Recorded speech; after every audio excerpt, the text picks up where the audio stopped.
Hi friends, welcome back. ತೀರ್ಥಹಳ್ಳಿಯಲ್ಲಿದ್ದೀವಿ. ತೀರ್ಥಹಳ್ಳಿಯಲ್ಲಿ ಒಂದು ಫಂಕ್ಷನ್ ಇದೆ. ಏನಪ್ಪ ಅಂದರೆ ಶ್ರೀನಿವಾಸ ಕಲ್ಯಾಣೋತ್ಸವ. ನಮ್ಮದು ಇವತ್ತು ಮಜಾ ಏನಂದರೆ, ಬೆಳಗ್ಗೆ ಹೊನ್ನಾವರದಲ್ಲಿದ್ವಿ ನಾವು ಆ್ಯಕ್ಚುಲಿ ಏನಂದರೆ ಹೊನ್ನಾವರದಿಂದಲೇ ತೀರ್ಥಹಳ್ಳಿಗೆ ಬರೋ ಪ್ಲ್ಯಾನ್ ಇತ್ತು. ಆಮೇಲೆ ಒಂದು ಫಂಕ್ಷನ್ ಇತ್ತು ಕುಂದಾಪುರದಲ್ಲಿ. ಸೊ ಅದನ್ನು ಅಟೆಂಡ್ ಮಾಡಲೇಬೇಕಿತ್ತು. ಸೊ ಹಾಗಾಗಿ ನಾವೇನಂದರೆ ಹೊನ್ನಾವರದಿಂದ ಕುಂದಾಪುರಕ್ಕೆ ಬಂದು ಆಮೇಲೆ ಮಧ್ಯಾಹ್ನ ಫಂಕ್ಷನ್ ಅಟೆಂಡ್ ಆಗಿ ಈಗ ತೀರ್ಥಹಳ್ಳಿಗೆ ಬಂದಿದ್ದೀವಿ. ತೀರ್ಥಹಳ್ಳಿಯಲ್ಲೂ ಇದೀಗ ಇಲ್ಲಿನ ಫೇಮಸ್ ಹೋಟೆಲ್ ಇದು, ಹೋಟೆಲ್ ಮಯೂರ ಅಂಥೇಳಿ. ಸೊ ಇಲ್ಲಿಗ ಬಂದು ಸ್ನೇಹ ನೋಡಿ ರೆಡಿ ಆಗ್ತಾ ಇದ್ದಾಳೆ. ಒಂದು 3/4 ಗಂಟೆ ಆಯ್ತು ಈಗ. ಸೊ ಸ್ನೇಹ ಅದೇ ರೆಡಿಯಾಗಿ ಈಗ ನಾವೀಗ ಹೊರಡಬೇಕು.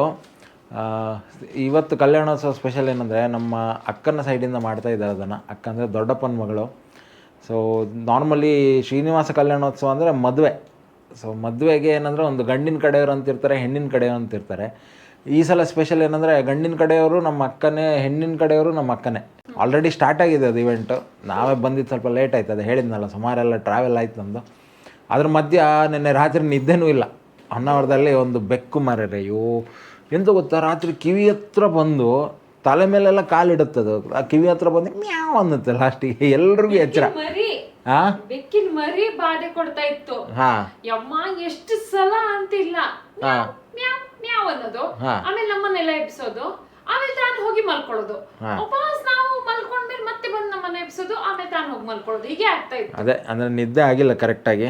ಬಟ್ ಏನೇ ಇರಲಿ, ಇವೆಂಟ್ ಎಲ್ಲ ಆದ ನಂತರ ಆರಾಮಾಗಿ ನೋಡಿ, ಒಳ್ಳೆ ಬೆಡ್ ಇದೆ, AC ಇದೆ. ಇವತ್ತು ಸಖತ್ತು ನಿದ್ದೆ ಮಾಡ್ಬೇಕಂತ ಅನ್ಸ್ಕೊಂಡಿದ್ದೀನಿ. ಕಾರನ್ನು ಇಲ್ಲಿ ಪಾರ್ಕ್ ಮಾಡಿದ್ವಿ. ಈಗ ಹೊರಗೆ ತೆಗಿಯೋಕ್ಕೆ ಜಾಗ ಇಲ್ಲ. ಬಟ್ ನಮ್ಮ ಡೆಸ್ಟಿನೇಷನ್ ಇಲ್ಲೇ ಹತ್ತಿರ ಇದೆ. ಸೊ ಇಲ್ಲೇ ಕಾರನ್ನು ಎಲ್ಲೇ ಇಟ್ಟು ಹೋಗಬೇಕು. ಇದೆಲ್ಲ ತೊಗೊಂಡೆ, ಹಣ್ಣು ಹಂಪಲು, ಆಮೇಲೆ ಉಡಿ ಎಲ್ಲ ತಗೊಂಡಿದ್ದೀನಿ. ಅದೆಲ್ಲ ತಂದಿದ್ದೀನಿ. ಹಣ್ಣು ಒಂದು ಇಲ್ಲಿ ತಗೊಂಡೆ. ಓಕೆ, ಹೋಗೋಣ.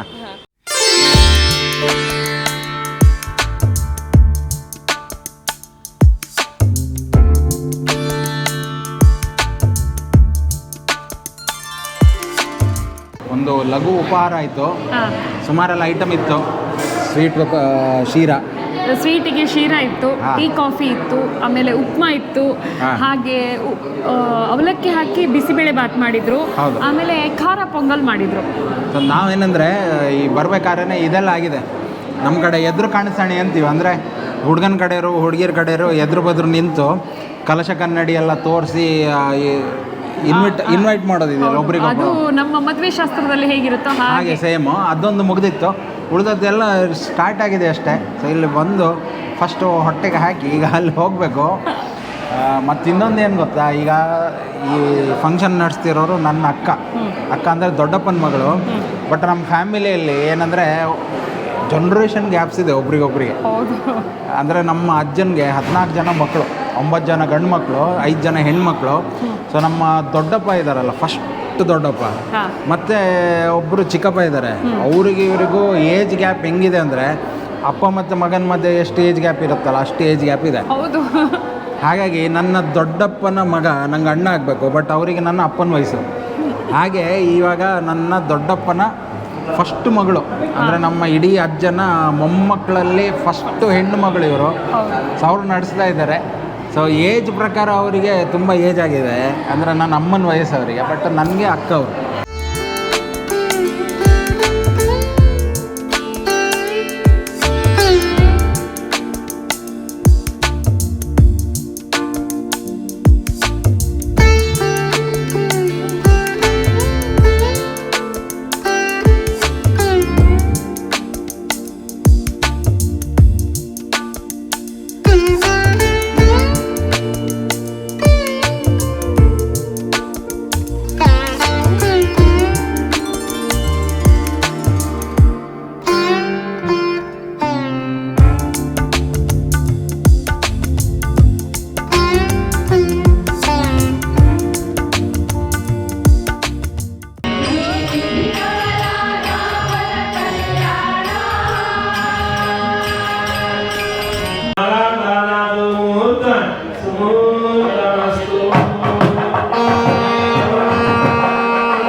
ಶ್ರೀನಿವಾಸ ಕಲ್ಯಾಣೋತ್ಸವವನ್ನು ತುಂಬ ಜನರು ನೋಡಿರ್ತೀರ. ಇವತ್ತು ನಾವು ನೋಡಿಕೊಂಡು ನಮ್ಮ ಕಣ್ಣನ್ನು ತುಂಬಿಕೊಂಡ್ವಿ. ಏನಂದರೆ ಒಂದು ಮದುವೆಯನ್ನು ಹೇಗೆ ವಿಜೃಂಭಣೆಯಿಂದ ಆಚರಿಸ್ತೀವೋ ಹೇಗೆ ಮಾಡ್ತಾರೋ ಹಾಗೆ ಇವತ್ತು ಶ್ರೀನಿವಾಸ ಕಲ್ಯಾಣೋತ್ಸವವನ್ನು ಮಾಡಿದರು. ಫಸ್ಟು ಹುಡುಗಿ ಮನೆಯವರು ಹುಡುಗನ್ನ ಇನ್ವೈಟ್ ಮಾಡೋದಾಗಿರ್ಬೋದು, ಅವರನ್ನು ವೆಲ್ಕಮ್ ಮಾಡಿ ಕರ್ಕೊಂಡು ಬರೋದು. ಅದಾದ ಮೇಲೆ ಒಂದು ವೇದಿಕೆ ಮೇಲೆ ದೇವರನ್ನು ಅಂದರೆ ಶ್ರೀನಿವಾಸ ದೇವರನ್ನು ಹಾಗೆ ಪದ್ಮಾವತಿಯನ್ನು ಕೂರಿಸ್ಕೊಂಡು ಅವರನ್ನು ಮದುವೆಯಲ್ಲಿ ಹೇಗೆ ಮಾಡ್ತಾರೆ, ಈಗ ಮದುಮಕ್ಕಳಿದ್ರೆ ಹೇಗೆ ಮಾಡ್ತಾರೆ, ಎಂಥ ಶಾಸ್ತ್ರೋಕ್ತವಾಗಿ ಆಮೇಲೆ ಈ ಹೂವಿನ ಹಾರ ಹಾಕೋದು, ವರಮಾಲೆ ಹಾಕುವಂಥದ್ದು. ಅಂದರೆ ಹೆಣ್ಣಿನ ಕಡೆಯವರಾಗಿ ಇಬ್ಬರಿದ್ರೆ ಗಂಡಿನ ಕಡೆಯವರಾಗಿ ಇರ್ತಾರೆ. ಅವರು ಅಂದರೆ ಕನ್ಯಾದಾನ ಮಾಡಬೇಕಿದ್ರೆ ಹೇಗೆ ಮಾಡ್ತಾರೆ ಅದನ್ನು. ಮತ್ತು ವಿಶೇಷವಾಗಿ ನನಗೆ ತುಂಬಾ ಇಷ್ಟ ಆಗಿದ್ದು ಸಪ್ತಪದಿ ತುಳಿಯುವಂಥದ್ದು. ಆ ದೇವರ ನಗು ಮುಖ ನೋಡಿ ತುಂಬಾ ಖುಷಿಯಾಯಿತು ನನಗಂತೂ ನಿಜವಾಗ್ಲೂ. ಇವತ್ತು ಈ ಒಂದು ಮದುವೆ ನಾನು ನೋಡೇ ಇರಲಿಲ್ಲ. ಶ್ರೀನಿವಾಸ ಕಲ್ಯಾಣೋತ್ಸವ ಇದುವರೆಗೂ ನಾನು ನೋಡಿರಲಿಲ್ಲ, ಇದೇ ಫಸ್ಟ್ ನಾನು ನೋಡಿದ್ದು. ನಾನು ತುಂಬ ನೋಡಿದ್ದೇನೆ. ಕುಂದಾಪುರದಲ್ಲೂ ಆಗಿತ್ತು ಶ್ರೀನಿವಾಸ ಕಲ್ಯಾಣೋತ್ಸವ. ನಾರ್ಮಲಿ ಶ್ರೀನಿವಾಸ ಕಲ್ಯಾಣೋತ್ಸವ ಕಾನ್ಸೆಪ್ಟ್ ಬಂದಿದ್ದು ತಿರುಮಲದಲ್ಲಿ ಮಾಡ್ತಿರ್ತಾರೆ. ಆ ಸೇವೆ ಇದೆಯಲ್ಲ ಸ್ನೇಹ, ನೀನೀಗ ಇವತ್ತು ನಿಂಗೆ ಏನಾದ್ರು ಸೇವೆ ಮಾಡ್ಬೇಕನ್ಸಿದ್ರು ನೆಕ್ಸ್ಟ್ ಒಂದು 16-20 ವರ್ಷ ತನಕ ನಿಂಗೆ ಆ ಸೇವೆ ಮಾಡೋಕ್ಕೆ ಆಪ್ಷನ್ ಸಿಗೋಲ್ಲ. ಅಂದರೆ ಅಷ್ಟು ಬುಕ್ಕಿಂಗ್ ಇರುತ್ತೆ. ಅಂದರೆ ಒಂದು ಏನು ಹೇಳ್ಬೋದು, ಈ ಮದುವೆ ಶಾಸ್ತ್ರ ಇದೆಯಲ್ಲ, ಈ ಭೂಮಿ ಮೇಲೆ ಒಂದು ಪರಿಶುದ್ಧವಾದಂಥ ಒಂದು ಮದುವೆ ಶಾಸ್ತ್ರ ಅಂತದು. ಯಾಕಂದರೆ ಸ್ವತಃ ವಿಷ್ಣು ಮನುಷ್ಯರ ರೂಪದಲ್ಲಿ ಧರೆಗೆ ಬಂದು, ಆಮೇಲೆ ಪದ್ಮಾವತಿ ದೇವಿ, ಪದ್ಮಾವತಿ ರಾಣಿ ಆ್ಯಕ್ಚುಲಿ, ಸೊ ಅವಳು ಸಹ ಲಕ್ಷ್ಮೀನ ಜನ್ಮ ಅವಳು. ಒಂದು ಪುಟ್ಟದಾಗಿ ನಿಮಗೆ ಹೇಳಿಬಿಡ್ತೀನಿ. ಶ್ರೀನಿವಾಸ ಕಲ್ಯಾಣೋತ್ಸವ ಏನಂದರೆ ನಿಮ್ಗೆ ಗೊತ್ತಿದೆ, ಶ್ರೀನಿವಾಸ ಅನ್ನೋದು ವಿಷ್ಣುವಿನ ಅವತಾರ. ಅದೇ ಥರ ಪದ್ಮಾವತಿ ರಾಣಿ ಒಬ್ಬ ಅಕ್ಕಸ ರಾಜ ಅಂತಿದ್ದ. ಆಮೇಲೆ ಅವನ ಹೆಂಡತಿ ಧರಣಿ ದೇವಿ ಅಂತೇಳಿ, ಅವ್ರಿಗೆ ಮಕ್ಕಳಾಗಿರಲಿಲ್ಲ. ಆಮೇಲೆ ತುಂಬ ಈ ತಪಫಲದಿಂದೆಲ್ಲ ಹುಟ್ಟಿದ್ದೆ ಲಕ್ಷ್ಮೀ ಅವ್ರ ಮನೆಗೆ ಹುಟ್ಟಿ ಬರ್ತಾಳೆ ಪದ್ಮಾವತಿಯಾಗಿ. ಅವಳು ರಾಣಿ. ಸೊ ಒಂದಿನ ಇದೆ ತಿರುಮಲದಲ್ಲಿ ಶ್ರೀನಿವಾಸ ಅಂದರೆ ನಮ್ಮ ವೆಂಕಟರಮಣ.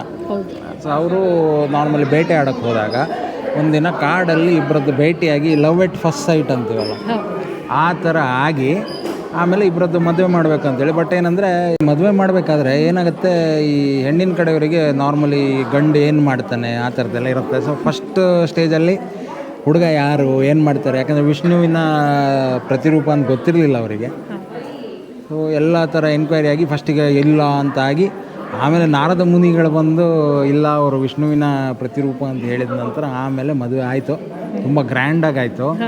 ಎಷ್ಟು ಗ್ರ್ಯಾಂಡಾಗಿ ಆಯ್ತು ಅಂದರೆ, ಶ್ರೀನಿವಾಸ ದೇವರು ಕುಬೇರನ ಹತ್ರ ಸಾಲ ತಗೊಂಡು ಆ ಸಾಲ ಇನ್ನೂ ತೀರಿಸಿಲ್ಲ ಅಂತೆ. ಹಾಗಾಗಿ ನೀವೇನಂದರೆ ಈ ಶ್ರೀನಿವಾಸ ಕಲ್ಯಾಣೋತ್ಸವ ಅಟೆಂಡ್ ಆಗಿ ಅದಕ್ಕೇನಾದರೂ ನೀವು ಕಾಣಿಕೆ ಏನಾದರೂ ಹಾಕಿದರೆ ಅದು ಡೈರೆಕ್ಟ್ ಕುಬೇರನಿಗೆ ತಲುಪುತ್ತಂತೆ. ಆಮೇಲೆ ಕುಬೇರನಿಂದ ನಿಮಗೆ ಮತ್ತಷ್ಟು ರಿಟರ್ನ್ಸ್ ಬರುತ್ತೆ ಅಂತೇಳಿ ಆ ಥರ ಒಂದು ಪ್ರತೀತಿ. ಒಂದೊಳ್ಳೆ ಶಾಸ್ತ್ರ. ನಾರ್ಮಲಿ ಎಲ್ಲೆಲ್ಲಿ ವೆಂಕಟರಮಣ ದೇವಸ್ಥಾನ ಇರುತ್ತಲ್ವ ಅಲ್ಲೆಲ್ಲ ಶ್ರೀನಿವಾಸ ಕಲ್ಯಾಣೋತ್ಸವ ಮಾಡ್ತಾ ಇರ್ತಾರೆ. ಬಟ್ ನನಗೆ ಫಸ್ಟ್ ಟೈಮ್ ನೋಡ್ತಾ ಇರೋದು. ಆಶ್ಚರ್ಯ ಆಗ್ಬೋದು ನಿಮಗೆ, ನಾನು ಇದುವರೆಗೂ ಎಲ್ಲೂ ಅಟೆಂಡ್ ಮಾಡಿಲ್ಲ. ಕುಂದಾಪುರದಲ್ಲೂ ನಂಗೆ ಸಿಕ್ಕಿರಲಿಲ್ಲ, ಅಂದರೆ ಮದುವೆಗಿಂತ ಮುಂಚೆ ಮದುವೆಗಿಂತ ಮೊದಲು. ಹೌದು, ಬಟ್ ನಾನು ಶ್ರೀನಿವಾಸ ಕಲ್ಯಾಣೋತ್ಸವ ನೋಡಿದ್ದೀನಿ. ಹಾಗಾಗಿ ಒಟ್ಟಾರೆ ಇದು ಶ್ರೀನಿವಾಸ ಕಲ್ಯಾಣೋತ್ಸವ. ಭಾಳ ಖುಷಿಯಾಯಿತು ಇಲ್ಲಿ ಬಂದು. ನನ್ನ ಅಕ್ಕ ಅಂತೂ ಯಾವತ್ತಿಂದ ಹೇಳ್ತಿದ್ರು, ಒಂದು 3-4 ತಿಂಗಳ ಹಿಂದೆಯಿಂದಲೇ ಅವ್ರು ಅಪ್ಲಿಕೇಶನ್ ಹಾಕಿದ್ರು, ನೀವು ಆ ದಿನ ಫ್ರೀ ಇರಲೇಬೇಕು, ಎಲ್ಲೇ ಪ್ಲ್ಯಾನ್ ಆಗೋದಿದ್ರು ಎಲ್ಲೇ ಶೆಡ್ಯೂಲ್ ಇದ್ದರೂ ಅದನ್ನು ಕ್ಯಾನ್ಸಲ್ ಮಾಡಿ ಇಲ್ಲಿಗೆ ಬನ್ನಿ ಅಂತೇಳಿ. ಸೊ ಆವಾಗಲೇ ಪ್ಲ್ಯಾನ್ ಆಗಿದ್ದಿದ್ದು. ಸೊ ಇವತ್ತು ಅದನ್ನು ಕಣ್ಣು ತುಂಬಿ ನೋಡುವಂಥ ಒಂದು ಭಾಗ್ಯ ಸಿಕ್ಕಿದೆ ನಮಗೆ. ಆಯಿತು, ಎಲ್ಲ ಫಂಕ್ಷನ್ ಎಲ್ಲ ಮುಗಿದಿದೆ, ಪ್ರಸಾದ ಎಲ್ಲ ಸ್ವೀಕರಿಸಿ ಆಯಿತು ಜನ. ಇನ್ನೇನು ಅನ್ನಪ್ರಸಾದ ನಾವು ಸ್ವೀಕರಿಸಿ ಹೋಗಿ ಮಲ್ಕೊಳ್ಬೇಕು ಸ್ನೇಹ. ತುಂಬ ಸುಸ್ತಾಗಿದೆ ಇವತ್ತು. ಬಟ್ ಇಷ್ಟೆಲ್ಲ ನೋಡಿದ ನಂತರ ಆ ಹುಮ್ಮಸ್ಸು, ಆ ಜನರದ್ದು ಆ ಹುಮ್ಮಸ್ಸು ನೋಡಿ ನಮಗೂ ಒಂಥರ ಜೋಶ್ ಬಂದುಬಿಟ್ಟಿದೆ. ಸೊ ನಿಮಗೆ ಗಂಡಿನ ಕಡೆಯವ್ರಂತ ತೋರಿಸ್ತೀನಿ ಇವಾಗ. ಆ್ಯಕ್ಚುಲಿ ಗಂಡಿನ ಕಡೆಯವ್ರು ಹೆಣ್ಣಿನ ಕಡೆಯವ್ರಂತ ಇಲ್ಲ ಇವತ್ತು, ಯಾಕಂದರೆ ಒಂದೇ ಮನೆಯಿಂದ 2 ಸೇವೆ ನಡೆದಿದೆ. ಸೊ ಬಟ್ ಅಫಿಷಿಯಲಿ ಇವರು ಗಂಡಿನ ಕಡೆಯವರು ಇವತ್ತು. ಹಲೋ ಸುಮನಕ್ಕ, ಚಂದ ಆಯಿತು ಫಂಕ್ಷನ್, ತುಂಬ ಚೆಂದ ಆಗಿದೆ. ಅವರು ಚೆಂದ ಆಗಿದ್ದಾರೆ. ಹೌದು, ಅದು ಅವ್ರು ಮುಂಚೆ ಹೇಳೋದೇ ದೇವರ ದಯೆಯಿಂದ ಇದೆಲ್ಲ ಆಗಿದ್ದು ಅಂತಾರೆ. ಅಯ್ಯೋ ಅವ್ರು ಈಗಲ್ಲ ಎಷ್ಟು ತಿಂಗಳಿಂದ ಹೇಳಿದ್ದಾರೆ ಅಂದರೆ, ಆಮೇಲೆ ಇಲ್ಲಿದ್ದಾರೆ ಬಾವಾಜಿ ಇದ್ದಾರೆ, ಆಮೇಲೆ ಹೆಣ್ಣಿನ ಕಡೆಯವ್ರು ಇಲ್ಲಿದ್ದಾರೆ. ಇವ್ರು ನಮಸ್ತೆ. ಸುಮನಕ್ಕನ ಮಗಳು. ಹೌದು, ಇವಳು ನಳಿನಿ ಅಕ್ಕ, ಆಮೇಲೆ ಅವರ ಹಸ್ಬೆಂಡು. ಸೊ ನೋಡಿ ಎಷ್ಟು ಚಂದವಾಗಿ ಸಸೂತ್ರವಾಗಿ ಫಂಕ್ಷನ್ ಆಗಿದೆ ಅಂದರೆ, ಒಂದು ಮದುವೆ ಮಾಡೋದಂದರೆ ಎಷ್ಟು ದೊಡ್ಡ ಕೆಲಸ ಅದು. ಶಾಸ್ತ್ರೋಕ್ತವಾಗಿ ಆಗಿರುವಂಥ ಸಂಭ್ರಮ ಇದು. ಬಂದರು, ಬಾಬಾಜಿ ಬಂದರು. ಸೊ ಬನ್ನಿ, ಎಲ್ಲರೂ ಬನ್ನಿ, ಒಂದು ಫ್ಯಾಮಿಲಿ ಫೋಟೋ. ಹೆಣ್ಣಿನ ಕಡೆಯವರು ಗಂಡಿನ ಕಡೆಯವರು ಎಲ್ಲ ಒಟ್ಟಾಗಿ ತುಂಬ ಶಾಸ್ತ್ರೋಕ್ತವಾಗಿ ಮದುವೆ ನಡೆಸ್ಕೊಟ್ಟಿದ್ದಾರೆ. ಸೊ ಶ್ರೀನಿವಾಸ ದೇವರು ಹಾಗೆ ಪದ್ಮಾವತಿ ದೇವಿ ಅವರ ಮದುವೆ. ಸೊ ದೇವರ ಅನುಗ್ರಹ ಎಲ್ರಿಗೂ ಸಿಗಲಿ ಅಂತ ಕೇಳ್ಕೊಳ್ತಾನೆ. ಇನ್ನೀಗ ಅನ್ನಪ್ರಸಾದ ನಡೀತಾ ಇದೆ. ಎಲ್ಲ ಪ್ರಸಾದ ಸ್ವೀಕರಿಸಿ ಪಾವನ ಆಯಿತು ಜೀವನ ಅಲ್ವಾ? Yes. So life time opportunity ಅಲ್ವಾ? ನಾರ್ಮಲಿ ಅಲ್ಲ, ಆವಾಗ ಭಟ್ರು ಹೇಳ್ತಿದ್ರಂತೆ ಎಷ್ಟೋ ಕಡೆ ಶ್ರೀನಿವಾಸ ಕಲ್ಯಾಣೋತ್ಸವಕ್ಕೆ ಸೇವೆದಾರರು ಇಲ್ಲದೆ ಅದನ್ನು ನಿಂತೋಗಿದೆ ಅಂತೇಳಿ ಭಟ್ರು ಹೇಳ್ತಿದ್ರು. ಹಾಗಾಗಿ ಈ ಒಂದು ಆಪರ್ಚುನಿಟಿ ಸಿಕ್ಕಿರೋದು ಒಂದು ಪುಣ್ಯದ ಕೆಲಸ. ಅದು ಇಷ್ಟು ಚಂದವಾಗಿ ನೀವು ನಡೆಸ್ಕೊಟ್ಟಿದ್ದೀರಿ. ದೇವರ ಅನುಗ್ರಹ ಎಲ್ಲರ ಮೇಲೆ ಇರಲಿ ಅಂತ ಹೇಳ್ತಾನೆ ಭಾಳ ಸಂತೋಷದಿಂದ ಈ ವಿಡಿಯೋನ ಇಲ್ಲೇ ಎಂಡ್ ಮಾಡ್ತಾ ಇದ್ದೀವಿ. ಮುಂದಿನ ವಿಡಿಯೋದಲ್ಲಿ ಸಿಗೋಣ. ಅಲ್ಲಿ ತನಕ take care, bye, see you.